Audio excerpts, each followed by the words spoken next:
Hi, I'm Shelby Hartman, DoubleBlind's co-founder. And I'm Mary Carrion, DoubleBlind's editor-in-chief. And we're here today to talk to you about whether you need a psychedelic guide.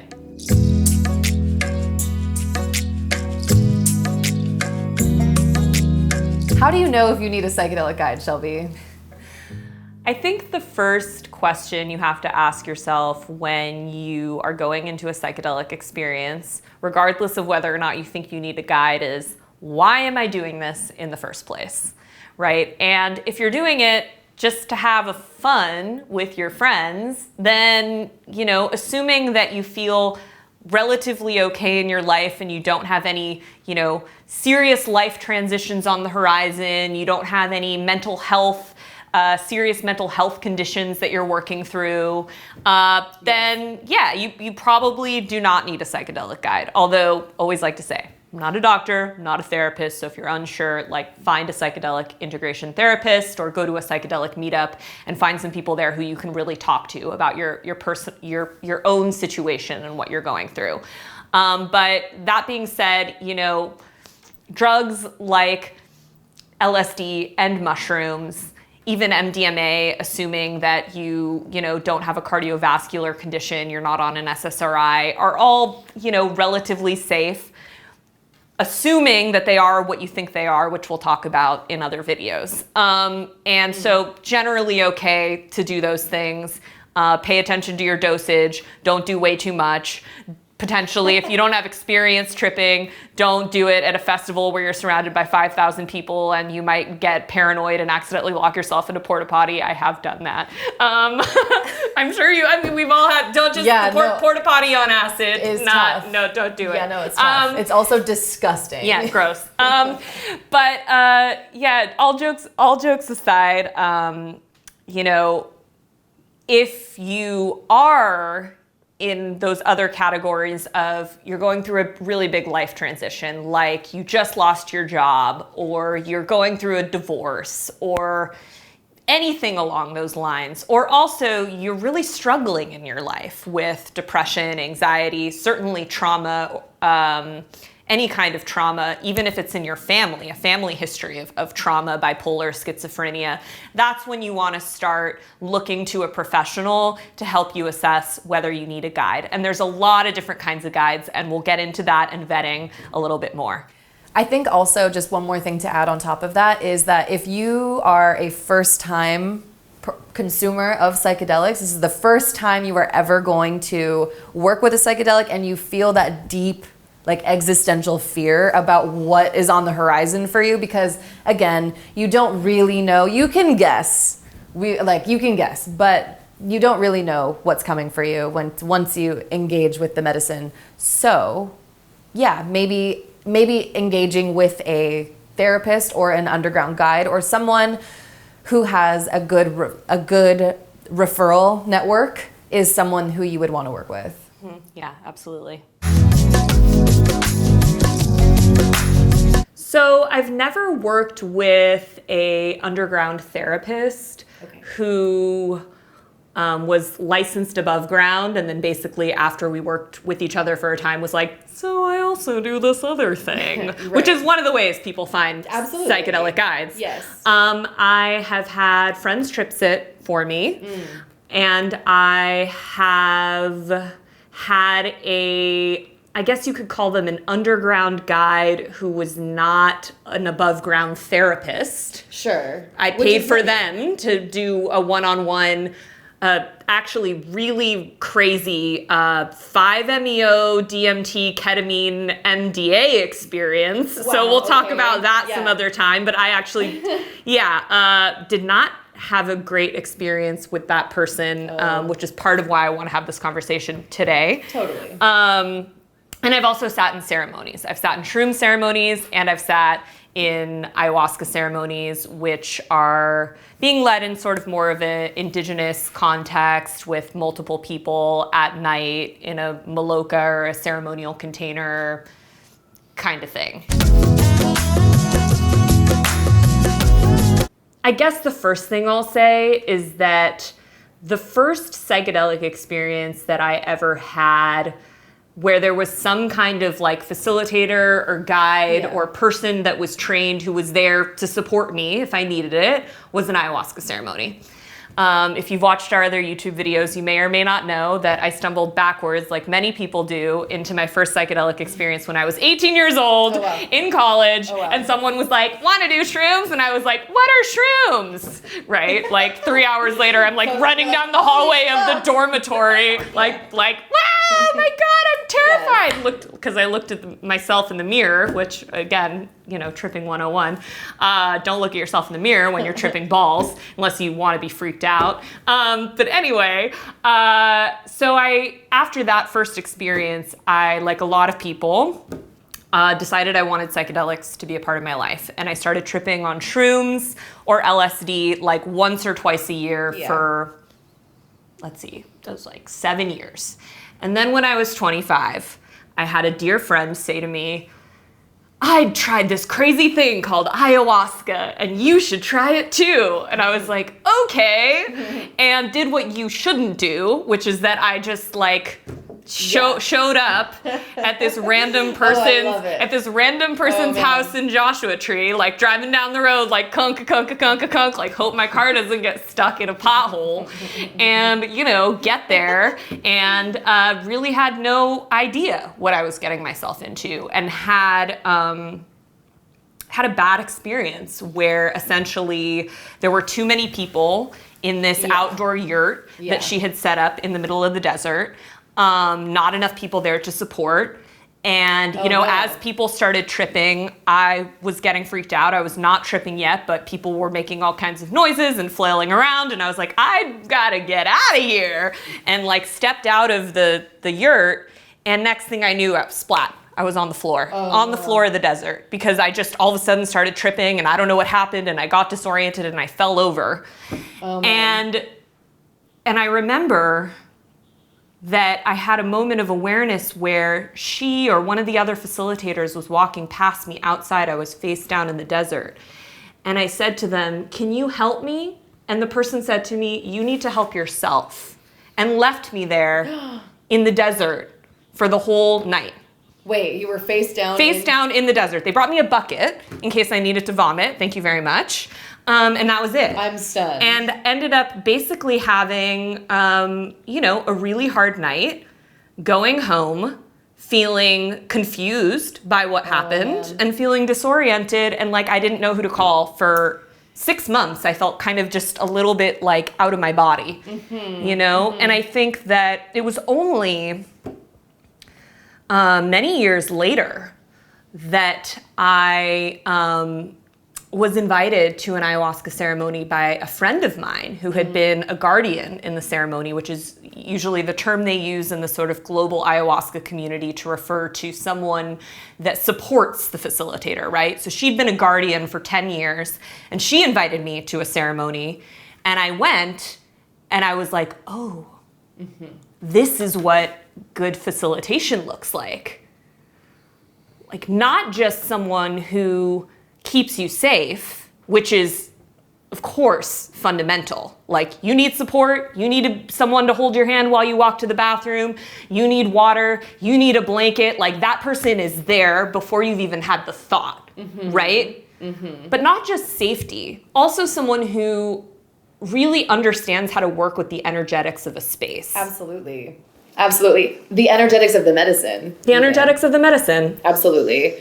That is terrifying, and I'm so sorry you had that experience. Also incredibly dangerous for anybody to be on that type of a plant medicine or just that intense of a psychedelic and not be cared for. Like the mental health repercussions that could potentially have come afterwards. Right. Even hearing you just say that you were feeling out of your body a little bit is terrifying, because for some people that could be a really harrowing experience for 6 months afterwards. Yeah. Facilitation is absolutely the key to a great experience, the difference between a great experience and a dangerous experience, truly. Yeah. And I think that especially if you're working with ayahuasca, or if you're working with iboga, if you're working with any of these 5-MeO, DMT. Absolutely. Yeah. You need to be with somebody you need someone with you who's going to care for you should stuff go awry. Yeah. You know, like a lot of people like me, they just kind of, whoever says, oh, well, I'll do this for you, they're like, great. Yeah, absolutely. Yeah, I mean, how many times with your friends have you said, yes, absolutely, I will be there for you? Right. Like so many, but not everyone is as adept at holding space. Yes. Or just having the knowledge of even kind of what to do. I am that friend for many people, and I feel really honored to be that friend for many people, but I don't know, you know, if I wasn't a psychedelic journalist and I wasn't working at DoubleBlind and I didn't have a community of people around me who are constantly discussing and talking about these substances, I don't know if I would be a good person to have around, like during a psychedelic experience for somebody else. Yeah. You know? Totally. Well, so let's back up for a minute. I'm curious because you're talking about holding space for your friends, which is such a beautiful offering, such a beautiful thing to do for another person. Yes. But also, an important question to ask ourselves is, if I decide I want someone to be there during my experience, should it be a friend? Should it be a partner? Should it be a therapist? Should it be an ayahuasca facilitator in a ceremonial container? What are your thoughts on that? I think it's different for every person. I think depending on your needs and depending on your desires for the psychedelic experience, that will determine what type of person you engage in the space with, if that makes sense. You're going to, like, let's say you want to be inside of your home. That also limits the type of people that you would have around you. Like, maybe that is a partner. Maybe that is a friend. Or maybe that is someone that you hire to come into your space. Yeah. Let's say you want a ceremonial experience. That's also an entirely separate thing. That's one where you leave your home, usually, and then you go into a space with a group of people, you know, and you have a facilitator or a shaman of some kind working with you and facilitating to you in a traditional way. If you are thinking that you are going to engage with the medicine because you want to think about your relationship or your breakup or trauma of some kind, all of that's going to determine who's around you as well. So it really depends on how you feel and what your goals and intentions are for engaging with the medicine. Yeah. I really appreciate you saying that. I also really appreciate you bringing up trauma, because anyone who I think is paying attention to the conversation around psychedelics right now knows that a big reason why psychedelics have become mainstream or grown in popularity is because they've shown a lot of promise for mental health at a time when a lot of people are suffering, and we have a pharmaceutical industry that has largely failed people. Not to say SSRIs helped no one, but a lot of people are looking for other alternatives. And so, you know, it would make sense that someone who has a personal or family mental health history, whether it's PTSD, bipolar, depression, anxiety, etc., whether or not it's diagnosed, would think, oh, there's this new thing, psychedelic, let me give it a try. And also, if you do have a history of mental health, personally or in your family, like, that changes what you may need during the experience. Yes. Yeah, absolutely. And also, on top of that, that requires your guide to have an intake form. Right. Which is maybe the first thing that you need to be looking for when you are vetting a psychedelic guide. Do they have an intake form? If they don't, huge red flag. Don't sit with anyone. No. And also, let's say they do have an intake form. You want to make sure that it's asking thorough questions. Because, you know, if it's just asking for your name, it asks for your social security number, don't do it. No, I'm just kidding. But, like, you want it to ask for more than your name, more than if this is your first time, even more than your medical history, really. You want it to ask a lot about why you're there, what your intentions are, if you've worked with this medicine before, if you have any experiences, your medical history, if you are on medication at all. Absolutely. If you have taken any medication prior to this, if you have any addiction issues, etc. You want it to be a thorough intake so that you are and you want to be honest on that intake in order to ensure that you're going to be safe and that they know how to best care for you. Mm-hmm. Yeah, absolutely.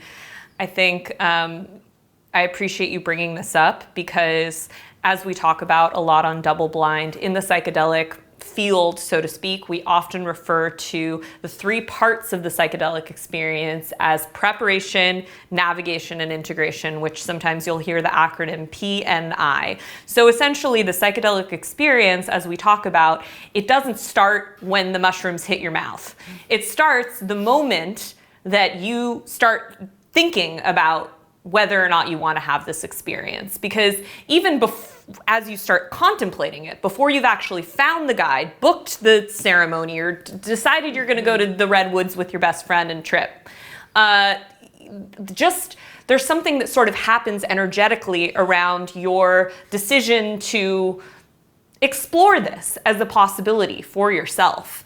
And you want a guide and or facilitator and or therapist who understands that and honors the full breadth of the psychedelic experience from the moment you make the decision till the moment you say to them, thank you very much for holding space for me, like I'm good now. Or actually, you know what? A lot is still coming up for me following this experience. I recognize that, I paid you for 2 sessions before, 2 sessions after, and 6 hours of your time on the day of, but I really need more support. Who can you refer me to? And they're gonna give you a list of people and say, these are the therapists that I trust, or these are the integration circles that I trust, go here. They should have that reference list also. That's another thing that they absolutely should have. It shouldn't be something where they're like, hold on, let me go research this real quick and then refer you to someone that they don't know. That's not what you want either. You need somebody who has a community of support helpers basically around them that they can lean on anytime so one of their clients comes to them with issues like what you just explained. Yeah, right now, it's interesting. I kind of feel like I am in between wanting to lean more deeply into ceremony versus doing something more solo. Right now in my life, I am really finding deep love and understanding that I need community in this psychedelic experience because it's a practice for me to be vulnerable with others, which is something that I am constantly working on in myself. That's like a journey that's like a lifelong journey for me, like being okay, being vulnerable with others. And that's a great way to practice being vulnerable with others. It's maybe it's one of the few most vulnerable experiences that you can have with others. So yeah, I'm kind of in between that. And I also haven't had a big psychedelic experience in about a year now. You're due. I'm due. I know. I'm totally due. And I'm also kind of dreading it a little bit. Yeah. Normal. Yeah. Even for people that have tripped many times. And mushrooms are my medicine. They've always been my medicine. Yeah. But I am kind of okay. I know what you got for me. I know what's coming for me down the pipeline, and so. But do you? I think so. A little bit. I know that there's going to be a lot of tears and probably some vomiting involved, but I think that's also kind of normal.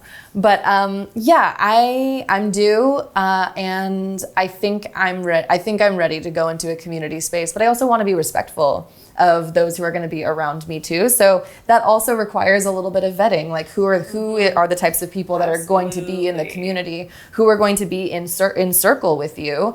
Are you going to be the one screaming and flailing around, like bawling your eyes out, rolling around on the floor? I don't want to be that person. And if I am, I need to be in a space where I know that's also okay. Yeah. Time for my vulnerable share. Yes, I'll just please. say the first, honestly, for the first 5 years that I did ayahuasca, not on other psychedelics, I was that person. Totally. I was that person in the ceremony that was moaning and flailing, and the facilitator what the facilitator did, who in retrospect I realized was not a good facilitator, is they would take me out of the space and put me somewhere by myself and then go back to the ceremony, right? And so in retrospect, what I realized once I started working with someone who is a Westerner, but has spent a lot of time in the jungle training with various indigenous communities. And that's also something that I want to mention as green flag, red flag. Are they telling you where they were trained and who their teachers are? How long have they been doing this for?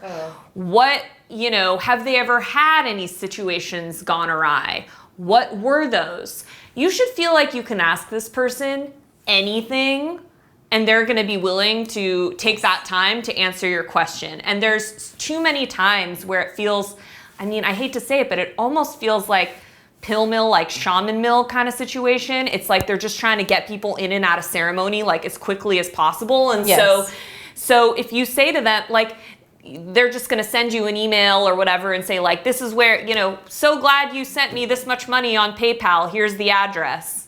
Like, see you next week kind of thing. No. You should be able to email them back and say, actually, I have some questions. I'd really like to talk on the phone sometime with you before I show up. Is that cool? And they go, yes, of course. And you can talk to them and they say, here's my cell phone number. If you have any more questions, let me know. You should be able to talk to them about anything, and they shouldn't take it as an affront. They shouldn't take your questions, even if your questions are exactly what you just said. Has there ever been an issue before? How did you handle that? Right. How long have you been doing this? Who are your teachers? And if they start getting defensive, that's also a red flag. Yeah, absolutely. So anyway, it's just to say that I realized after, 5-7 years of sitting with facilitators who really were not very well trained, that they were giving me doses that were way too big for me. Like, I'm very sensitive. And granted, it's, we always say on the DoubleBlind channels and in the psychedelic field, you have to go into a psychedelic experience willing to surrender to whatever is going to happen. There's no way to predict. That's why I said, do you? Because maybe you feel the tears and the vomit coming, but maybe actually, like, Mary, you're just going to be filled with love and light and laugh the whole time. I hope so. Or maybe it will be all of it. We can never predict what's going to happen. And also, if you are with a facilitator or a guide who really knows what they're doing, because they have a good intuition about where people are at, but also because they've taken the time to get to know you through an intake form or potentially a conversation, they're going to have a reasonable understanding of what your dosage should be. And if you're someone who's really sensitive because you've done other psychedelics in the past, or you're going through a lot in your life, or especially if you're really scared, which is common, even if you've done shrooms and LSD like hundreds of times, you're going into a ceremonial context, or you're sitting with a guide, or you're doing a psychedelic you've never done before, like 5-MeO-DMT or ayahuasca or iboga. Like, fear is normal, right?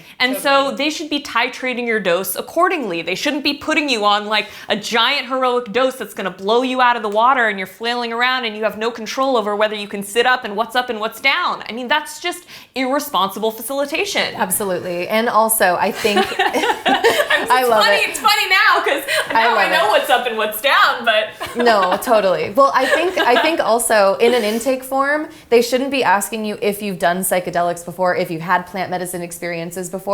Or they should ask you, but that's not enough. They should ask you how much you're used to taking specifically, because even if you've had big ayahuasca experiences, just saying yes or no to that on paper isn't enough to understand the nuance there. Like, were you okay? Did you like it? How did you feel afterwards? Would you want to do that again? Those types of questions are really important, because maybe somebody doesn't, in the context of mushrooms, doesn't want to take 8 grams of mushrooms. Right. Maybe somebody wants around 3 or whatever it is. So that's, I guess on some level there is a little bit of advocating for yourself, which is difficult when you don't know what you're doing, or if it's your first time, which is why reading DoubleBlind might be helpful, or finding a community would be helpful. Speaking of reading DoubleBlind, if you're still watching this video, it means you probably also want to buy all your friends and family a copy of DoubleBlind's new book. It's super exciting, and don't worry, we're not like shysters. Like, we weren't like giving you faux advice this whole time so that we could be like, just kidding, and now buy our book. Like, just genuinely excited about this like beautiful thing that we worked so hard on, which is stunning. A coffee table book. That if you have the print magazine, you know that DoubleBlind is like deeply in love with long form journalism and high quality photography and poetry and art and all the things. And this is basically a book version of the magazine that walks you through all of the major psychedelics, how to journey on them safely, dosage, whether you're ready to trip, contraindications, etc., and also just lots of like fun tidbits of reporting on the culture, ethics, and politics of psychedelics. It's available for pre-order now, and we will put a link in the description of this video. And also, not sure if you know about our glorious membership, which helps pay for videos like this, but we have a membership program that includes workshops with leading psychedelic experts, courses on things like how to microdose and how to grow mushrooms, and a library of educational videos. So if you sign up for that, you'll get to support our work and you get a free copy of the book. So we'll also put a link to that in the description of this video.